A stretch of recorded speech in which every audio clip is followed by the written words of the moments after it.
Shalom, Salve, Om Swastiastu, Namo Buddhaya, Salam Kebajikan. Yang saya hormati Saudara Wakil Presiden, Saudara Gibran Raka Buming Raka,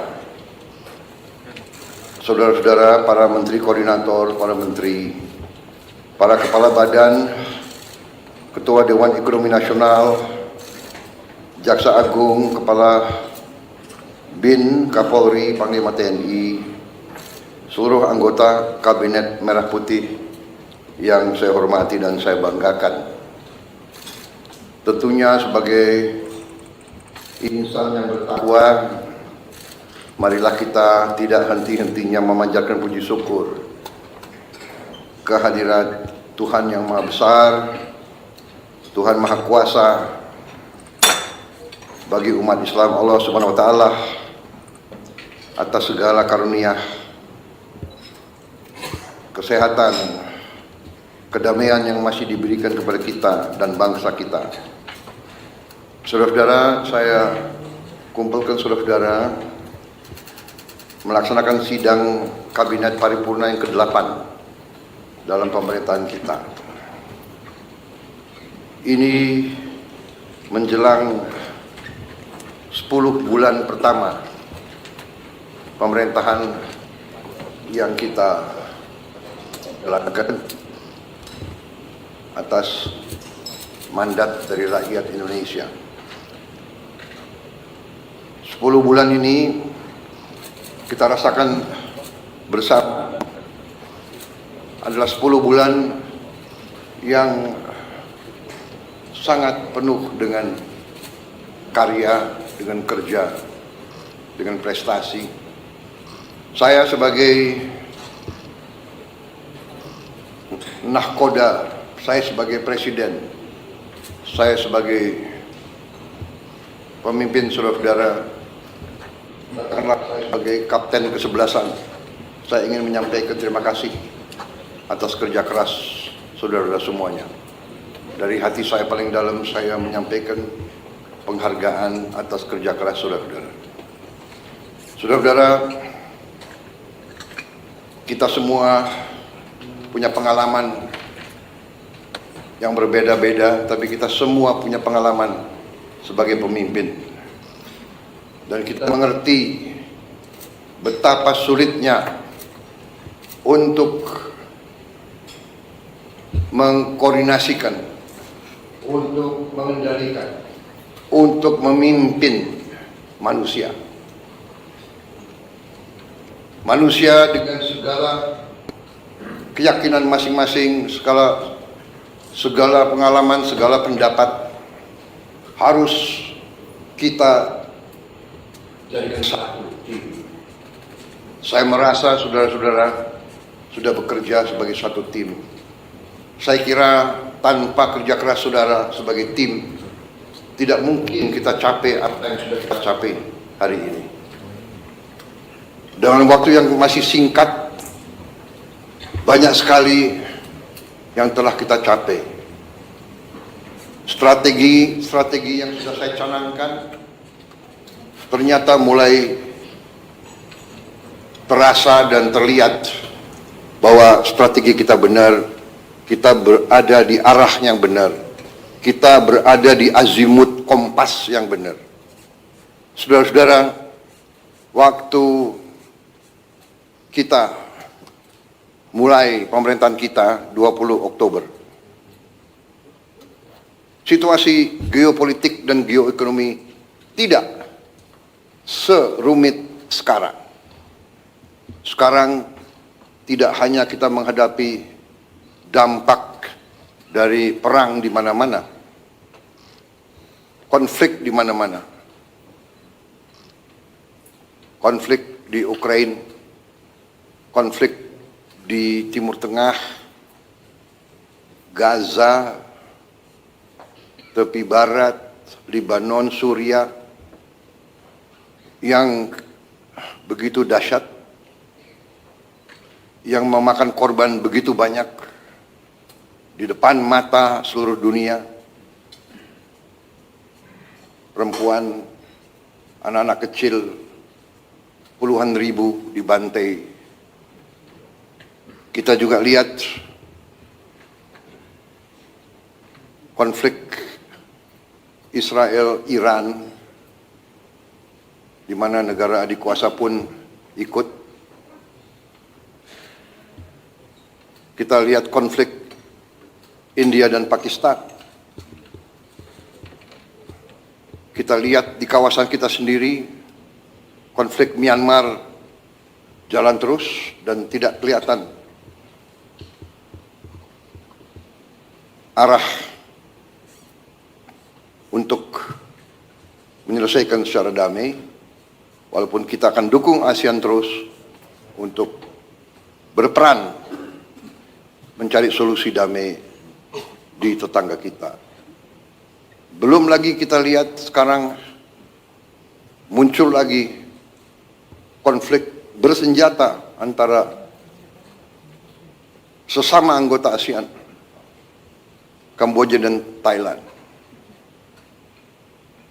Belum lagi kita hadapi kondisi geoekonomi dunia, ketidakpastian yang ditimbulkan oleh tarif yang dipasang oleh Amerika Serikat.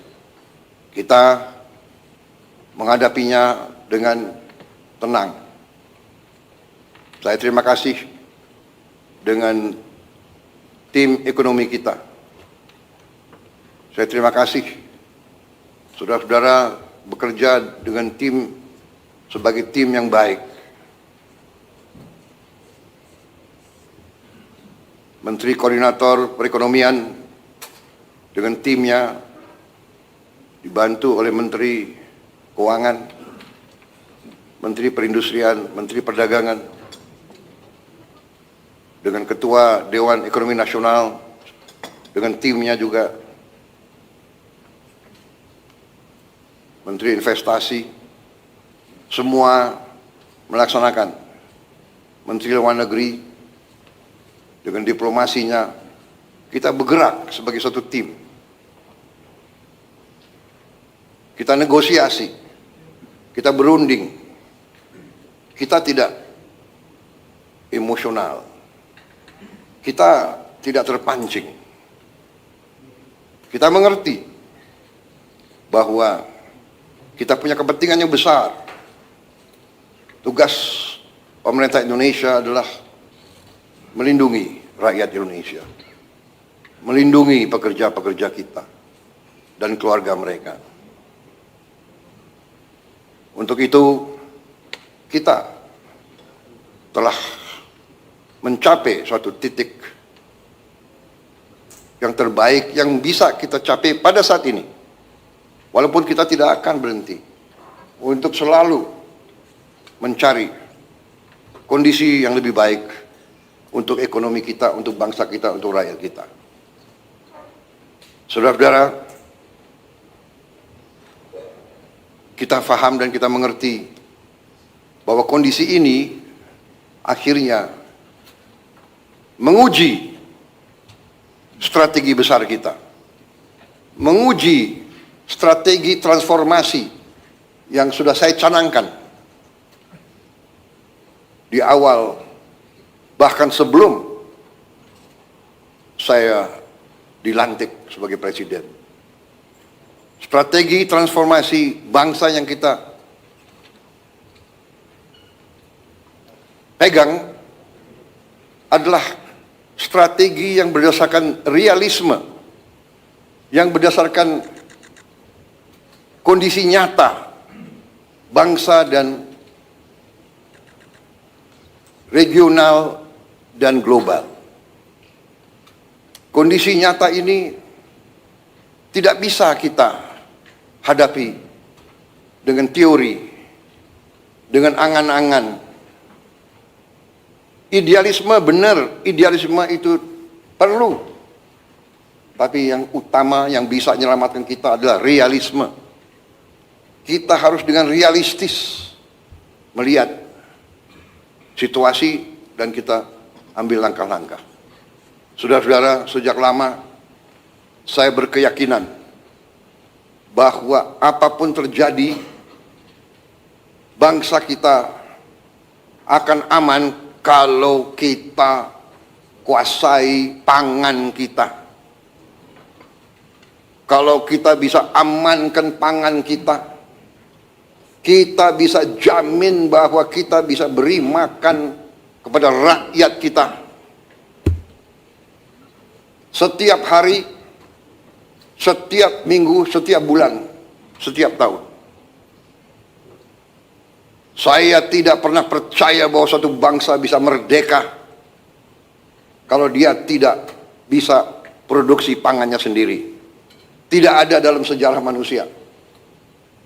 It does not happen. It will not happen. Tidak ada negara yang merdeka berdaulat tanpa dia bisa produksi makannya sendiri. Karena itu, produksi pangan bagi saya adalah strategis.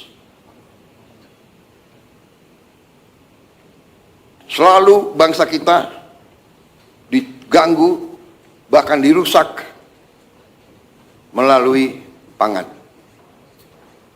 Kalau ada bangsa lain yang ingin merusak kita, dia akan merusak pangan kita.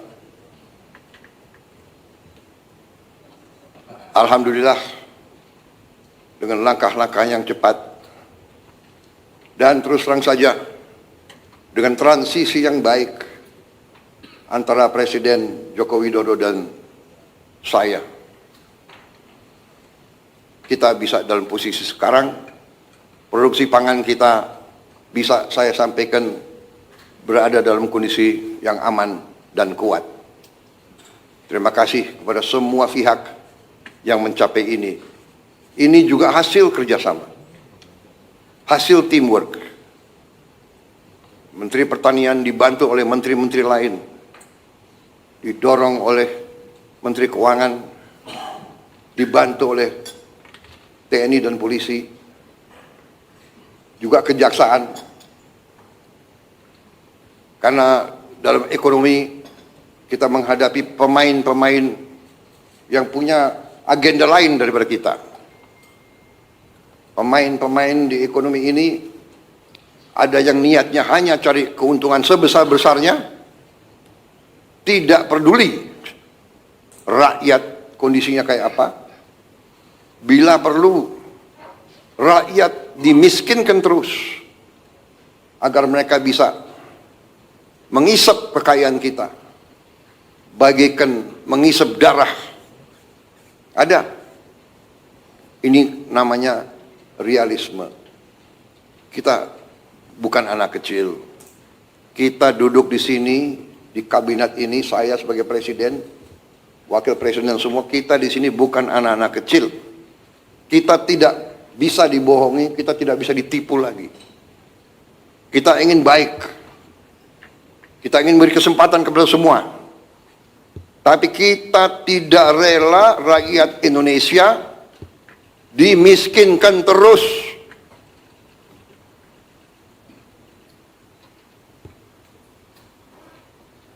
Saudara-saudara,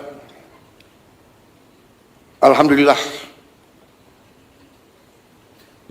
arah kita di bidang pangan cukup berhasil. Cadangan yang ada di pemerintah sekarang terbesar sepanjang sejarah.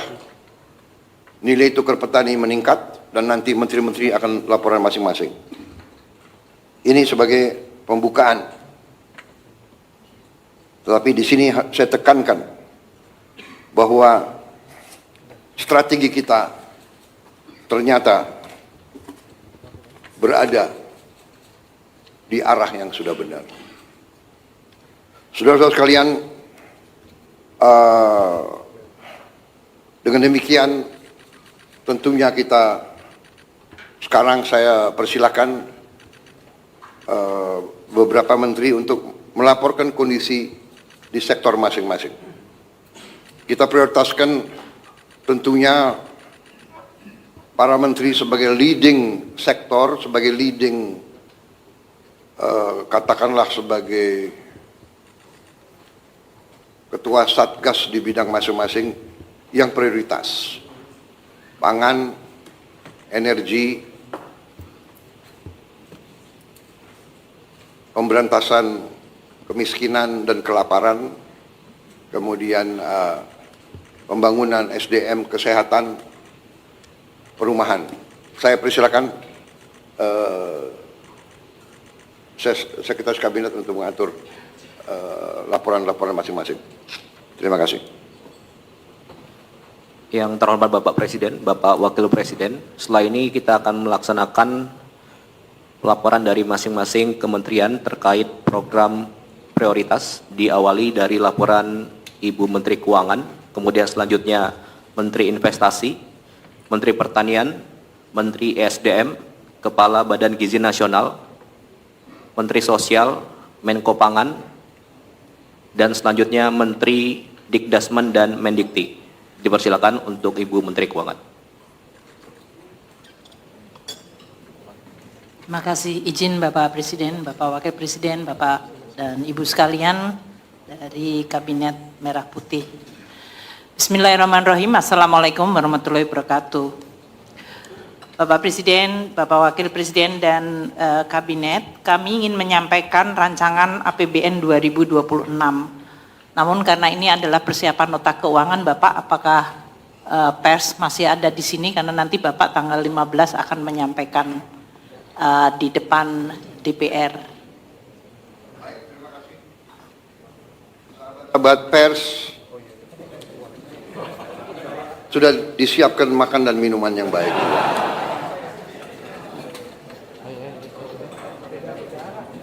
Ngusirnya secara halus.